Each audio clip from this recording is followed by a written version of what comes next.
There are a lot of things that make Minecraft such a phenomenal game. The building, the mining, the crafting, and so much more go into making this one of my favorite games of all time. One of the most popular aspects about the game though has to be the mobs. These are either friendly or hostile creatures that bring the Minecraft world alive. Everything from the pig to the ender dragon and the very iconic mule all count as mobs. However, some mobs are worse than others, so today, for my first purely Minecraft video in a long time, we're going to be ranking them from worst to best. Now, how exactly are we going to be ranking these mobs? Well, I'm pretty much considering two things here. First off is of course usefulness in survival mode. Does the mob allow you to get any important resource? Does it have a specific mechanic that makes it helpful in some other way? If the answer is yes, then it more than likely will end up placing highly on the list. The second category though is a bit more controversial, and that's just how much I like the mob in general based on their design, sounds, and mechanics. I know a lot of people will disagree with me on that one, but I guess we'll just have to see how it goes. One last note before we start, I'm only going to be including mobs with spawn eggs plus the wither and ender dragon. Sorry to all 3 Illusioner fans out there. This video was recorded during the 1.19 update, so anything after that has not been added to the game yet, so they won't be here. If you enjoyed this video, then make sure to leave a like and subscribe to the channel because I'd really like to make more Minecraft videos in the future. But with that said, let's jump right into the worst mob. I think this might just be the single least controversial thing I've said in any ranking video. The Phantom sucks. It has essentially 0 redeeming qualities, and it only exists to make life significantly more annoying. To all of you that have been lucky enough to never encounter a Phantom before, they act as a hostile mob, meaning they'll attack the player. That's obviously fine, the game needs enemies to make it more interesting. What makes the Phantoms so terrible though is their spawning mechanics. Instead of just spawning at night, their spawning is based on if the player hasn't slept for the past few nights. The more nights they don't sleep, the more Phantoms will spawn.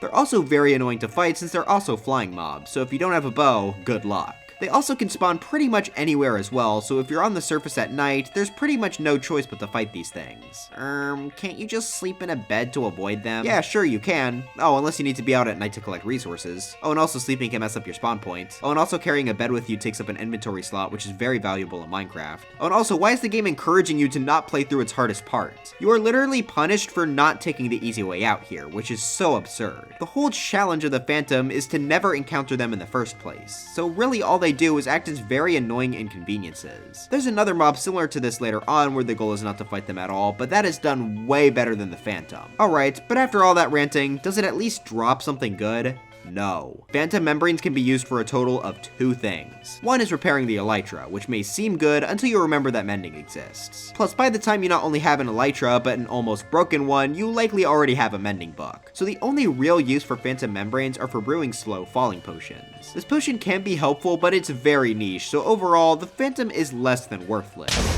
It's got absolutely nothing going for it. Okay, well we can finally move away from the undeniable worst mob and start getting into some more that only suck a little. 74, the Trader Llama. Okay, this one may seem bizarre, let me explain. When a wandering trader spawns into the world, he'll come with 2 llamas, which is cool I guess. Llamas can be used to get leather, so it's nice to slaughter them for it. However, I need to share a personal story. So as of late, I've been playing a lot of Skyblock with my friends, which you'll be seeing some footage of in the background throughout the video. We needed to get a source of leather because doing piglin barters was a bit slower than what we needed. Sadly, the only way to get cows is to wait for them to randomly spawn, which we weren't able to do. However, we came up with the brilliant idea to make a wandering trader llama farm. So we set up a pen, bred them a bit, and the next day the babies were gone.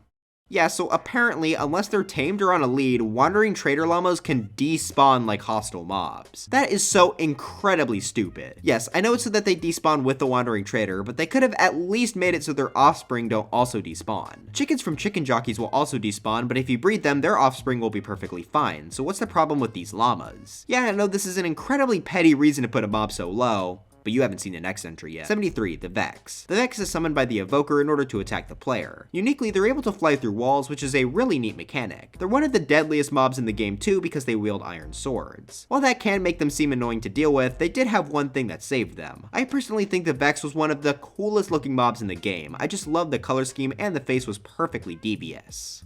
But then they changed the design. I'm not sure what the common consensus on this change is, but I personally hate it. It looks so much worse than the original. Yeah, I know it was done to make them look similar to the Allays, but that's a dumb reason, I'm sorry. Now they're an annoying and ugly mob, so I think they deserve to place this low. 72, the zombie horse. Okay, so they're only here on a technicality. You can't actually get them at all in survival yet, but they for some reason still have a spawn egg. You may be asking how that doesn't just automatically make them in last place. Well, they simply don't make the game worse like the other three. They just kind of exist. 71, bats. The bat is just an ambient mob for caves. I would say I'm overall happy they're in the game since it makes it more lively, but considering they're completely useless, it's hard to argue they deserve to be higher. 70, the ocelot. If you're an old school Minecraft player, you may be surprised to see this mob so low. You used to be able to tame ocelots in order to get cats, which are actually really helpful. Eventually though, cats and ocelots were split into two different mobs. So what do ocelots do now? Be annoying. Yeah, they don't drop anything, so the only real time you'll ever need to look for one is when you're trying to complete the 2x2 advancement, which requires you to breed every breedable mob. Having a challenging mob for this advancement is kinda cool though, and I overall do like their design more than bats, so they got a slight edge. 69, Ice Bear. Definitely one of the more forgettable mobs in the game. They act as a neutral mob in snow biomes, attacking the player if they get close to their child. Again, this one is really just an ambience mob to add some more life to the world. It got the edge over the last two though because it actually dropped something. It's just caught in salmon. 68, Silverfish. These guys just act to be minor annoyances in mountain biomes in the stronghold. They are kind of neat to encounter, but they don't really do that much unless you somehow get swarmed by a million of them at once. What holds them back from being higher though doesn't really have to do with the mob itself. It has to do with these, the infested blocks. I can't be the only one who used to accidentally build with them in creative, right? I feel like I used to make that mistake every time I wanted to build with any type of stone, and it got pretty annoying. For the minor annoyance they somehow managed to cause me in creative, they got pushed down the list a bit. 67, llamas. I honestly just don't really understand the point of them. Yeah, they can give you leather, that's cool, but instead of breeding with one piece of wheat like a normal animal, the llamas decided they wanted to be fat, so it takes an entire hay bale to breed them. No, I guess you can ride them, but you can't direct them, so I have to ask again, what's the point? Oh, wait, I forgot they can spit on you. Yeah, llamas are just boring, but getting leather is a good use, so they aren't the worst. 66, the glow squid. Yeah, so I may be just a little upset that the vote was rigged because the Iceologer sounded awesome. Oh yeah, both the Glow Squid and Phantom were mobs voted into the game during Minecon's mob votes. Basically all the Glow Squid do is give you glow ink sacs, and their only use at the moment is to make signs and item frames glow. I mean, the glowing versions look neat, but they really could have just made glowstone dust do the same thing. 65, the Strider. To be honest, I've never really used them outside of getting advancements, but their use is decent enough. They let you walk over lava, which can be helpful if you don't have elytra or fire res. Not the craziest use in the world, but a decent niche. 64, the Mule. I literally don't think I have ever seen a single one of these in-game during the over 10 years I've been playing Minecraft. 63, Donkeys. These are basically just worse horses. They're significantly slower and can't have armor put on them. They can let you put a chest on, but I really don't think that's too terribly useful when we could just hold an ender chest for a similar effect. I did decide to put them over mules though for one simple reason. They take less effort to get. Mules don't spawn naturally, so while yes they are a bit faster than donkeys, by the time you're breeding horses and donkeys together, you could probably have an elytra and shulkers anyway. 62, the Ravager. First off the good, I find the design to be pretty funny. It's also got some pretty dark implications that these may have been villagers considering they have the same face. Their attack patterns are also not too bad either, not being able to receive knockback is a cool gimmick. The problem with them though actually has to do with their drops. See, these guys spawn during raids, so you're most likely going to be trying to get items from the other villagers. That makes it really annoying when your inventory keeps getting filled up with these guys' saddles. Since saddles can't stack either, it makes this mob as a whole a bit of a pain. 61, pufferfish. 60, cod. 59, salmon. And 58, tropical fish. These all give the underwater biomes a lot of extra life, and I really appreciate that. Unlike many of the other ambient sort of mobs, their drops are really helpful, as fish can both be a good food source and can also be used to make dolphins find structures. Picking them up with buckets is fun too, and they let you transport them very easily. Of the fish, the pufferfish is the worst since it can deal damage and isn't really a good food source. Yes, it's good for water breathing potions, but those are sort of niche usage-wise. Tropical fish are my favorite, as while they aren't good food sources at all, I love that they went through the effort to make a bajillion color combos for them. 57, squid. The original water mob is probably still the most useful of the passive ones as it gives you ink sacs. This is the easiest way to get black dye, which is pretty important as black is a pretty common color when building. You can get black dye from wandering traders and wither roses too, but I hope I don't have to explain why those are worse. Also, I've always thought the squid's designs were funny, along with them being broken in some way in almost every version of the game. 56, fox. Okay, you all may be mad about this one. Despite them being basically useless, I think they're really cute, so I moved them up. Cry about it. There's even a white fox for snow biomes. They're really rare, but I love them both so much. Oh, I guess they are able to attack chicken.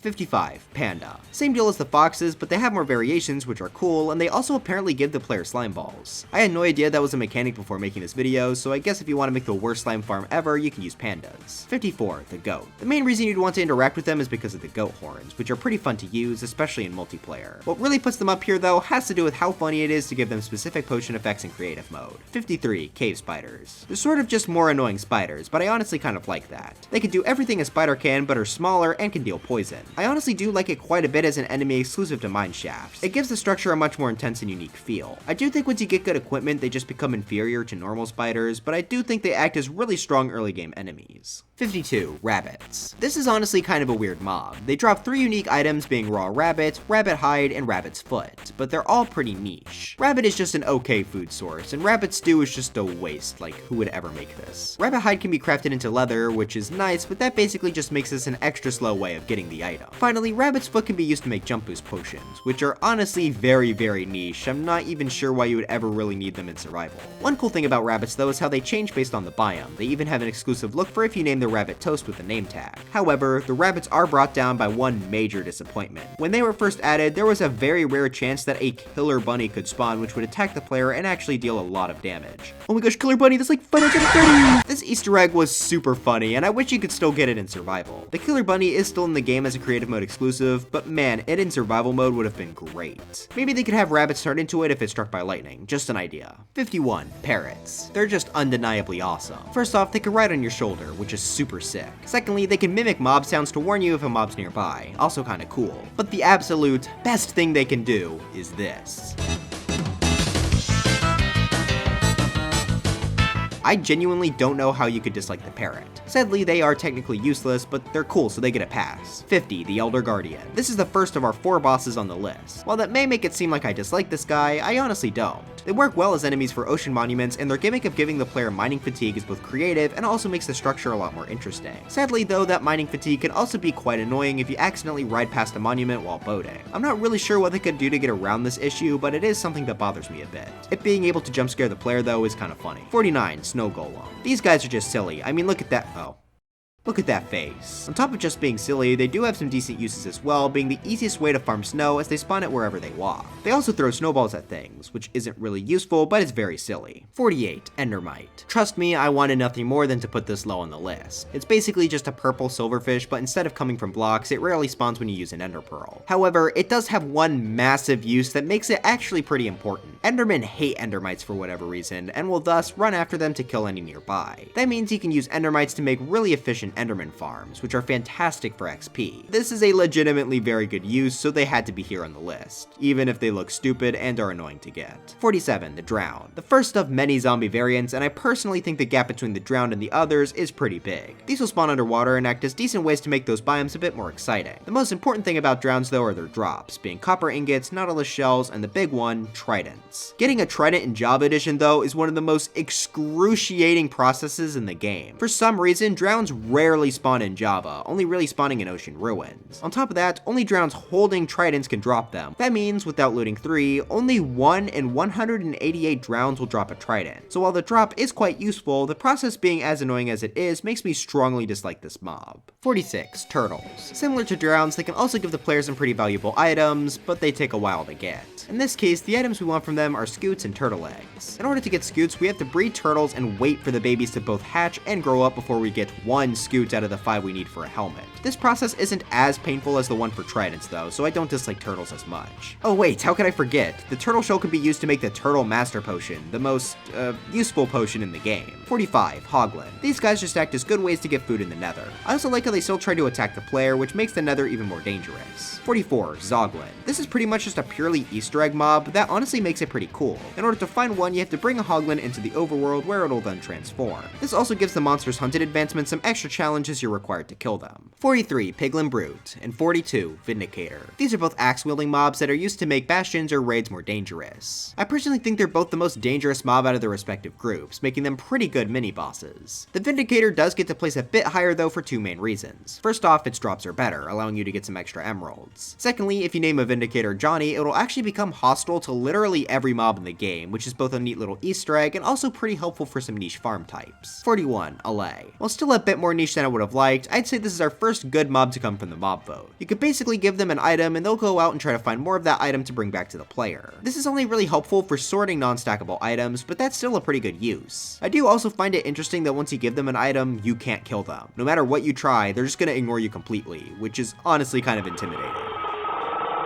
41. Axolotl. These guys can act as little underwater pets, which you can tame by just putting them in a bucket. They can even help you attack some underwater mobs, which is a neat gimmick. They also come in a ton of different variations. The blue variant only has a 1 in 1,200 chance of spawning, making it very valuable. Also fun fact, it's based on the Pokemon Mudkip, which is pretty neat. 39. Tadpole. They're just baby frogs, so 38. Frogs. I honestly really like their design, coming in 3 different colors based on the biome you find them in. Their main use is being able to get the 3 frog lights, which are one of my favorite looking light sources. The method of getting them though is really bizarre. What you have to do is bring frogs into the nether and then have them eat magma cubes, where they will then drop a frog light based on the frog's color. While this is super random, that's honestly what makes me love frogs. Frog light farms are such a specific and odd thing to build that I just can't help but like it. The more unique things to build, the better in my book. 37. Bees. Okay, I'm gonna be honest, I still have no clue how these guys work to this day. Pretty much ever since 1.14, my entire time playing Minecraft has been on multiplayer worlds, so I've always just let my friends deal with them. I do know that they're the source of honey blocks, one of the most important components in redstone contraptions, as they're able to stick to blocks, but they can't stick to slime blocks. 36. Wandering Trader. Now I know that these have got a pretty bad reputation for being mostly useless, and while that is certainly understandable for a normal survival world, do you remember how earlier in this video I said I've been playing a lot of Skyblock? Well, in that game mode, the Wandering Traders are essential in getting a large majority of different items, more specifically the different wood types, since they can trade all of the saplings. Yeah, it may not be fair to put them high up because of Skyblock, but they are genuinely very helpful there, so it felt wrong to bring them lower. Minor criticism though, why can't they trade cocoa beans or bamboo? That'd actually make them pretty useful in survival mode, since jungles can be pretty annoying to find. Those trades fit their gimmick, so I really think they should be able to trade them. 35. Witch. These are definitely the rarest of the basic nighttime mobs, which I think is pretty fair since they may also be the scariest. They attack using potions, which are extremely deadly regardless of the armor you have. I do like having the challenge to spruce up the game though, and they're also able to drop some pretty decent items like redstone and glowstone. 34. The Magma Cube. These guys have always been one of my favorite designs in the game. I know that may seem stupid considering it's literally just a cube, but the way it hops around in different segments is super cool. They could have just made it hop the same way as slime does, but this small difference makes me love them way more than I would have otherwise.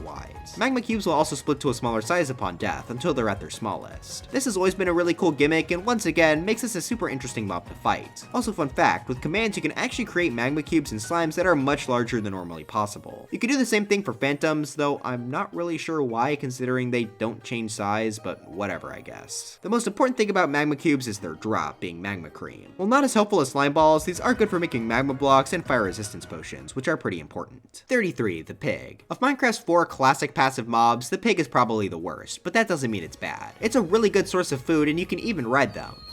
Sadly, both of those aspects are done better by other mobs, but the pig's iconicity definitely helped it rise the ranks. Oh, also it has this horrific Mii costume in Smash Ultimate. I just thought I'd mention that. 32. The Horse. This one was really difficult for me to rank. They're obviously used to ride across the world and they can do a pretty good job at that seeing as they can move pretty quickly. But elytras are better. You only ever really use horses at the start of the game, and even then, it's not that hard to get an elytra. Plus, horses and water do not mix at all, making any small river an annoyingly tedious obstacle to get around. Horses are still a pretty cool mob conceptually, it's just that they don't really have a place to serve in Minecraft anymore. You know what's better than a horse though?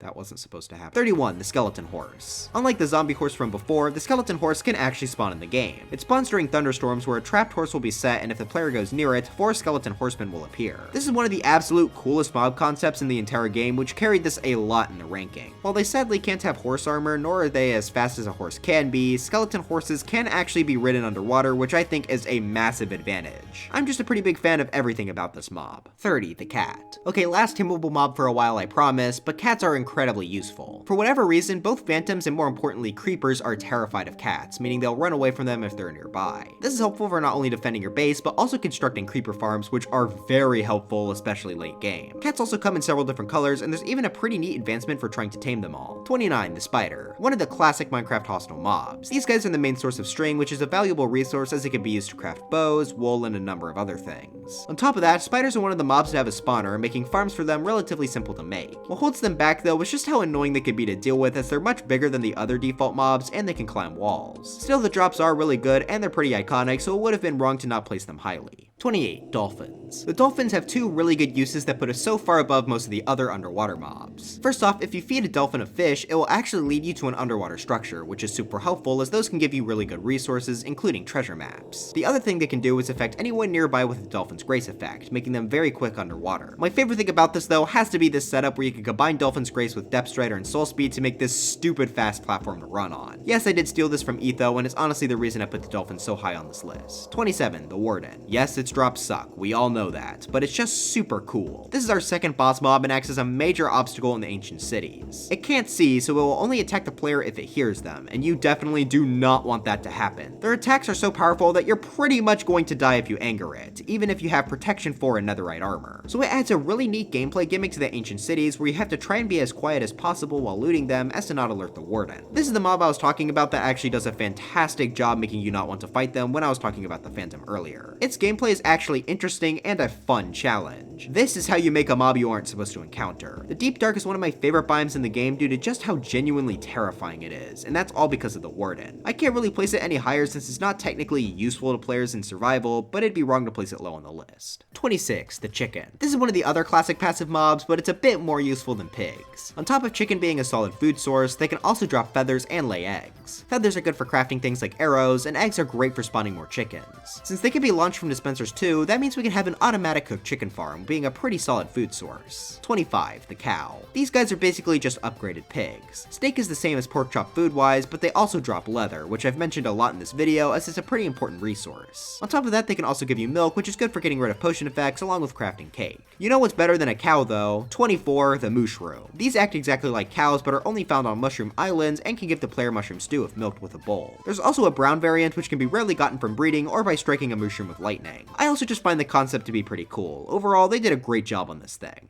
23. Sheep. Easily the best of the classic 4, the sheep are able to give the player wool, which is a very helpful resource for crafting and building in general. Sheep can also be dyed 16 different colors, one for each type of wool, making them easy to farm. Okay, technically you can also name them Jeb underscore to get a rainbow sheep, but that doesn't count. Very cool Easter egg though. 22. Slime. Once again, another simple cube that I just really like the design of. They act very similar to magma cubes, though these guys of course spawn in swamps and slime chunks. Slime balls are also one of the most crucial components in redstone as they're used to craft both sticky pistons and slime blocks. I did sadly have to bring the slime down though because of one annoying thing. Try making a super flat world and they spawn literally everywhere. I know you could turn off mob spawning, but it's still a minor annoyance how often they spawn. 21. The Guardian. We have arrived at our final underwater mob. Being the main enemy to spawn in ocean monuments, they act as a great way to get all the prismarine materials. Their attacks are also super unique as they shoot out a beam from their eye. This makes for a fun fight against them as you have to try and hide from their beam before it's too late. My favorite part about them though is making a farm. It's a long process of needing to drain out an entire ocean monument, but it's more than worth it in the end. 20. The Husk. And while we're at it, 19. The Stray. These are both biome variations of the zombie and skeleton respectively. I think it's really cool that they went through the effort to make these biome exclusive mobs as it really spruces up the world as a whole. They don't act too much different from their counterparts, the Husk gives the hunger effect and the Stray gives slowness, but they are cool additions regardless. Plus I've always really liked how the Stray looks. 18. The Ender Dragon. As the main boss of Minecraft, I think it does a phenomenal job. It's always great to go and fight it with a bunch of friends. The fight involves having to destroy end crystals in order to stop the...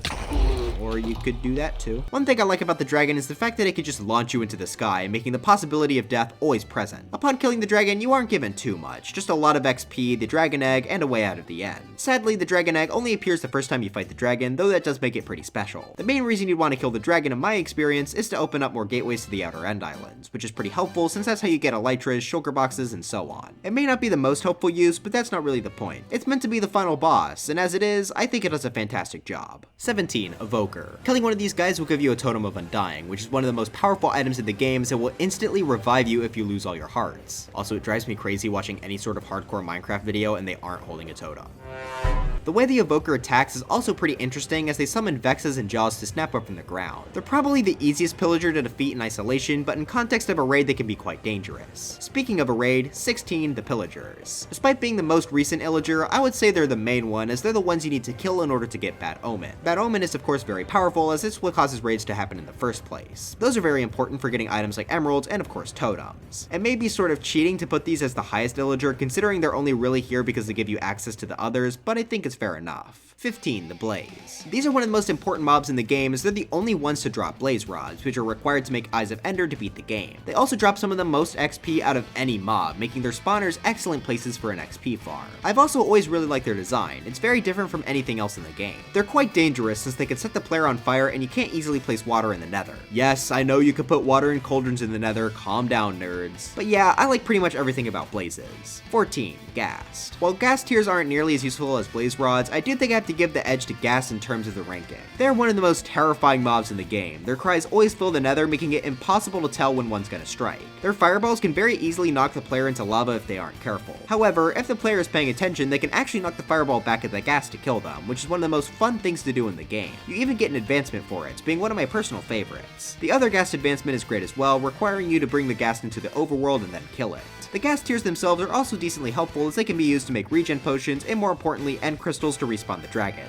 Or you can also try using them in combat, I don't know. 13. Wolf. It's a dog, what else could you want? Okay, dog bias aside, there are some legitimately good uses for these guys. They can help you attack any mob, and they also target skeletons by default, making them helpful for skeleton XD, making them helpful for skeleton farms, as tamed wolves killing skeletons will also give the player XP. Okay, fine, the wolf isn't the most useful mob in the game, but they're cute, give me a break. 12. Skeleton. These are one of the main mobs you'll be fighting when it turns night. Their bows and movement can make them somewhat challenging to deal with early game. I'm a big fan of basic Minecraft mobs in general, so they got to place quite highly here. The main thing about skeletons is of course the fact that they drop bones and arrows, and since they have a spawner, they're pretty easy to farm. While I do like the normal skeletons a lot, I do have to say I like our next entry here a little bit more. 11. The Wither Skeletons. These guys will drop bones, but they also have unique drops such as coal and of course Wither Skeleton skulls. They're also much more intimidating than normal skeletons as they can give the player the wither effect. To sort of balance that and make them more unique though, the Wither Skeleton is half a block taller than normal ones. That makes fighting them a lot easier as you can run under ceilings they can't, but you have to be prepared to set those ceilings up, which once again makes fighting them have a special trick. 10. The Wither. Kicking off our top 10, we have the final boss on the list. First off, its design is fantastic. It's probably my favorite out of any mob in the entire game. The three heads look perfectly ominous and the body connecting them is great too. As for the actual fight, the Wither will focus on shooting out skulls toward the player, which can give them the Wither effect. They're also able to destroy blocks around them, which even includes obsidian, which makes the boss all the more intimidating. I will say though, I do wish this boss was a bit harder as he can be surprisingly easy to defeat, especially if you do it underground without any way for it to escape. Wait, I'm talking about the Java one. The Bedrock one is cracked for no reason. Do not make that one harder. I repeat, that thing does not need to be made harder. Outside of the fight itself, the items you get from the Wither are also quite useful. First is of course the Nether Star, which are super helpful as they can make beacons. Withers can also give the player Wither Roses if it kills a mob during the fight. Wither Roses affect nearby mobs with the Wither effect, which can be fairly helpful for some certain farm designs. Overall, this is a fantastic boss that is definitely worth the fight. Had they made him a bit harder and uncheesable, I think he may have been able to place higher, but top 10 is still pretty solid. 9. The Piglin. Being the brand new face of the Nether, I think the Piglins were a fantastic addition. They make gold way more useful than it was before as they won't attack anyone wearing gold armor. Piglins will also barter for gold ingots and can give the player several different useful items, some of which weren't possible to farm before them. It's kind of nice to have a mob in the Nether that's still dangerous, but can be mostly avoided if the right precautions are taken. They act as a great way to spruce up the whole dimension and especially their home, the Bastions. I also think it was good to make them turn aggro at you if you open chests or mine gold, as it makes Bastions still pretty stressful to go through. Speaking of gold though, how are we gonna get the gold we need to barter? Well, that's where our next mob comes in. Number 8, the Zombified Piglin. These are one of the most terrifying mobs in the game, as if you make them mad, every Zombified Piglin in the Nether is going to turn aggro towards you. They're very fast, and the gold swords make them deal a ton of damage. Zombified Piglins are one of the most common mobs throughout the Nether, which is what adds the extra bit of stress, as there's almost always several nearby. You never know when you might accidentally hit one and cause the whole dimension to turn against you. Zombified Piglin are also very useful for both XP and gold. Farms for them function really well, so it's one of the best farms to construct in any given world. Since angry Zombified Piglin count as being hit by the player, they'll drop XP upon death. Overall, both of these mobs are the faces of the Nether, and they're the reason the dimension is as good as it is. 7. The Shulker. This is one of my favorite design mobs in the entire game. They'll shoot out projectiles that will home in towards the player. The player can simply hit them to destroy it, but if they do get hit, then the player will be given the levitation effect, which can both help the player, but also put them in a really bad spot. This is such an interesting dynamic for an attack, and makes me love the Shulkers even more. On top of that, their drops are also some of the most valuable in the game, being the Shulker shells. These are used to craft Shulker boxes, which are very important items late game, as they let you carry a chest worth of stuff in only one inventory slot. All of that was enough to make it place very highly on the list. But what really pushed it over the edge was the unique way they can be farmed. For whatever reason, if a shulker shoots itself, there's a chance it'll duplicate. There's nothing else like that in the game at all, which makes these guys even more special than they already were.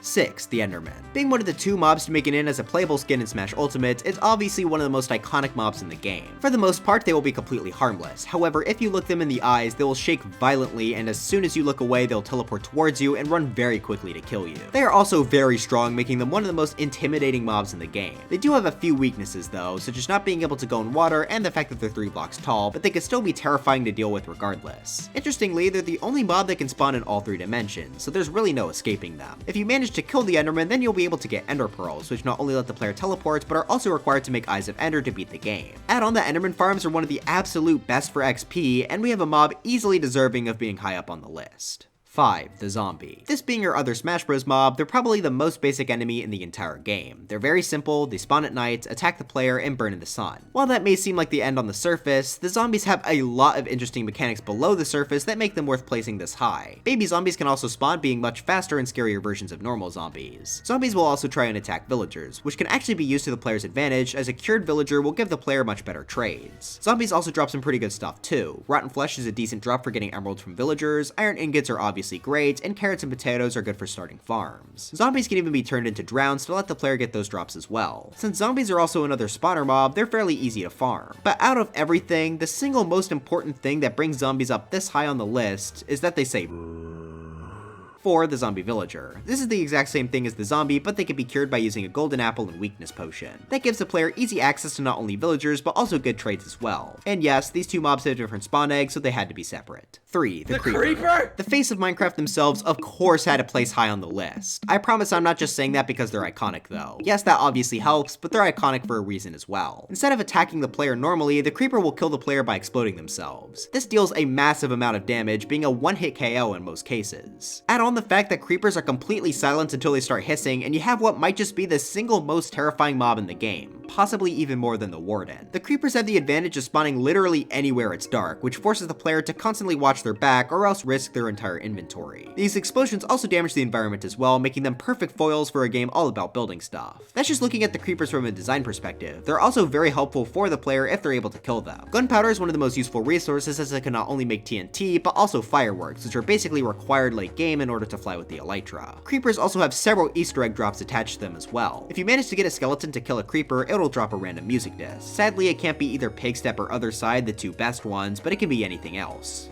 Okay, well, except for 5, but that's not really good. My favorite creeper Easter egg item though has to do what happens when they get struck by lightning. This will cause the creeper to become a charged creeper, making their already deadly explosion much more so. But more importantly, if the creeper kills a zombie, skeleton, or another creeper, it will actually make them drop their heads. Mob heads are one of my favorite item types in the game, so I was super happy when this was added. I honestly really hope they add heads for other mobs in the future. These heads are the only reason you would ever really want to get a trident, and the creeper is the reason it's possible. So for being super iconic and also incredibly useful, I think it's pretty fair for the creeper to land in the top 3. 2. The Iron Golem. Yeah, iron farms are the best farm in the game. Iron ingots are one of the single most valuable resources, as they're used in just about a billion crafting recipes. Since iron golems drop iron, it allows us to have an easy way to farm the resource. If you somehow calculated the amount of time I spent AFKing at farms in all of my years of playing Minecraft, I guarantee you iron farms have more time spent at them than any other farm combined. While it may seem cheap to put them so high just because of that, I will add on that I do legitimately like their design and general mechanics. They spawn in villages to protect them from mobs. They will launch anything they can into the sky that may threaten the village, which is honestly really funny. They're also super dangerous to fight against, as they will gladly do the same to you, unless you yourself built the golem. But yeah, iron farms are definitely the main reason these guys are so high. But what makes iron farms even work? Well, for that, you'll need what I believe to be the best mob in Minecraft. Number 1, the Villager. I'm sure most of you are expecting this choice, but I genuinely don't see how they can't be number 1. First off, let's start with their design. I have always loved how they look. The massive noses and foreheads, the crossed arms, and even more recently, the new biome designs based on where the villager was spawned. The noise the villagers make are also hilarious. Not quite as good as the zombie bruh, but the strange noises that come from these guys are fantastic. That's just the aesthetic stuff though. Villagers are extremely useful in game. First off, they can be used to make iron farms like I said, but the main reason you'd want villagers is for trading. There are a ton ton of different villager types ranging from farmers to librarians to the incredibly useful leather workers. These traits can give the player some of the most useful items in the game. Farmers give the player easy access to golden carrots, the best food source in the game. Armorers, weaponsmiths, and toolsmiths allow the player to trade iron ingots for emeralds, which is very powerful after constructing an iron farm. Oh, and librarians can trade just about every enchantment book in the game, making this by far the best method to get mending. They can't trade soul speed though, so what's even the point? But yeah, for having a fantastic design along with being probably the most useful mobs in the game, I think it's fair to call the villager the best mob in Minecraft. But anyways, that's it for this video. Were you all confused because I didn't say Mario a single time in this video up until this point? Let me know in the comments. I really love talking about Minecraft and would love to make more videos on it. I'm not really sure how well this video is going to do considering I haven't made a Minecraft video for years now, but I hope you all do enjoy it anyway. But anyways, dry bones for Smash, and I'll see you guys next time.